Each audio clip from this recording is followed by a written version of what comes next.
Hi,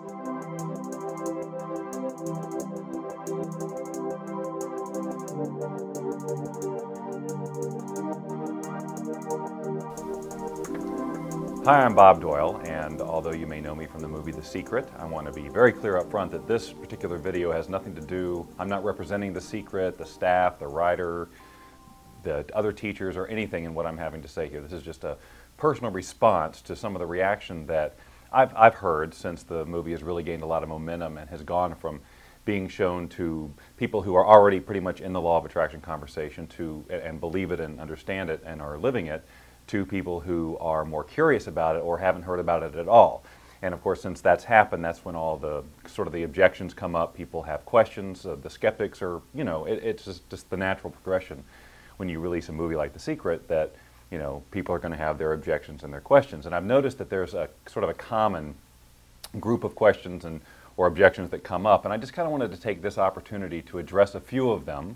Not to defend the movie, because the movie, in my opinion, doesn't need defending, but I think that there are some people who really do want to hear the message of The Secret and learn even beyond what is presented in the film, but their background just will not allow them to have full faith in this. And I totally get that. That is my background as well, and I certainly didn't say, oh, law of attraction, I totally get it, and start living it right away. It took me, learning the science of it and really understanding that it is real and not just some sort of a new age sort of idea to get past that. And it took a while, a number of years, for me to really get it to the extent that, okay, I can totally see how this is at work in my life and there's nothing to be skeptical about anymore.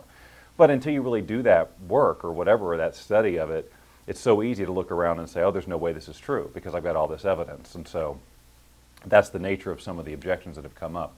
But I do want to address one thing that is more or less about a perception that people have about the movie, and that is that, they're presenting that the law of attraction is all about making money. It's all about getting material things. And first of all, I don't really get that when I watch the movie, because there's clearly sections on health and relationships and world events. I mean, it definitely talks about money, but it also talks about much more. But I think that if a person has issues with money, whether they don't make enough or they have a belief that it's not spiritual to have a lot of money or whatever, if they view this film and they see that we even talk about money or cars or homes or anything like that, then they say, oh, well, this is all about material possessions, and it's not at all. But the thing is that, my point of view on this is that what we're really trying to do is attain some sense of wealth or abundance, whatever that means to us. It doesn't mean an excess of money. It doesn't mean anything in particular. It means what it means to you.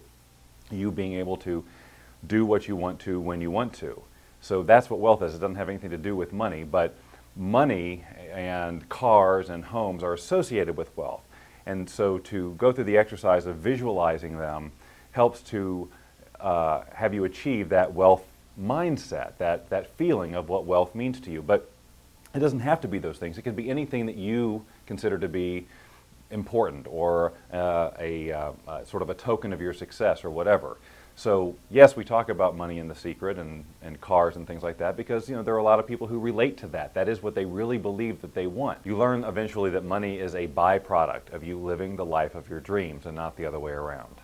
More problems arise when the definition of the law of attraction is summarized as like attracts like. That's way too simple. Or even what you focus on, you get more of, or what you focus on expands.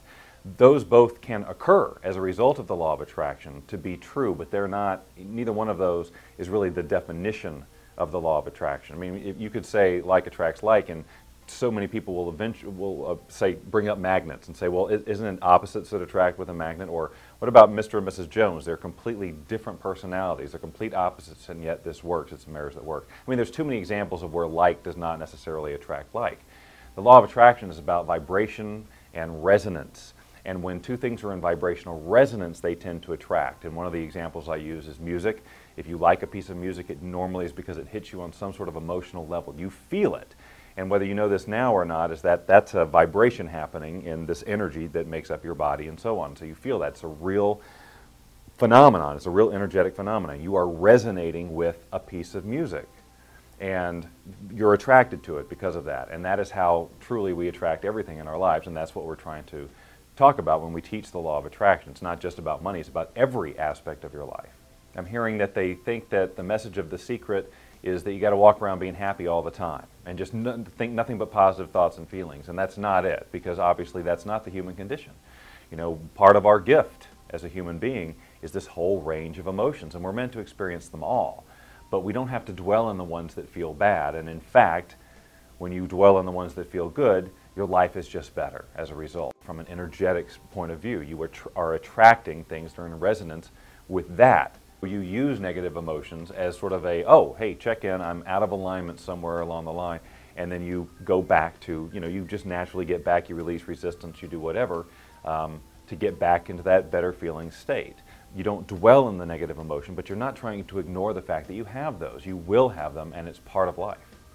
People also tend to think that what we're saying is you just sort of make a wish and wait for it to happen, and that is not it. And it's another interesting point is that we talk a lot about taking inspired action in the movie, and yet people aren't hearing that. They're hearing all the genie in the lamp stuff, and all that's all true.